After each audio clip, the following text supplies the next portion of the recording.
Greetings, students. I hope you enjoyed your keywords and concepts for the week. Now we get to move into the fun stuff. So for this week, we are watching an absolutely fascinating documentary that, frankly, we could have watched any week this term. It brings together so much of our class. There's kind of a reason it's towards the end here. So this week we're learning about emotion and motivation, and a lot of the questions surrounding this particular topic are again back to that nature versus nurture question. How much of this is encoded in our genes, and how much of this is our environment?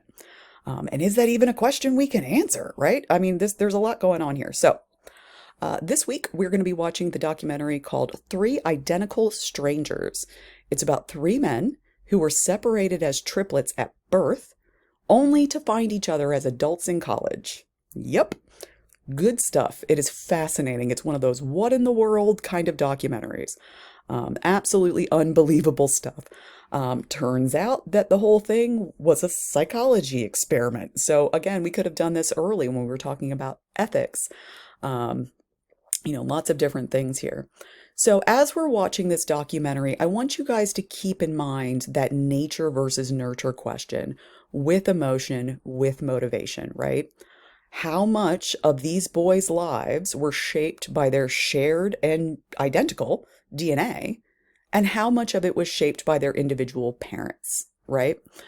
So these are the questions that I really want you guys to keep in mind during the documentary. If you like, you can always pull up our discussion board post to know what we're going to be talking about. But it's going to be nature versus nurture, because I just told you. So keep an eye on that as you're watching the documentary. Couple of trigger warnings before we get into it. It is a grown-up documentary about grown-up things. So there is cursing. There's a bit of cursing in it, not too much. It's kind of funny, actually.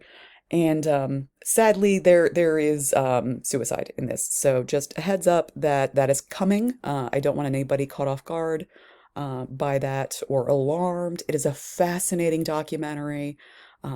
This kind of thing really doesn't happen anymore, thankfully. So go ahead and give that a watch. We're over on Tubi, so thank you, Tubi. And I will see you guys in the discussion board post then when you're done.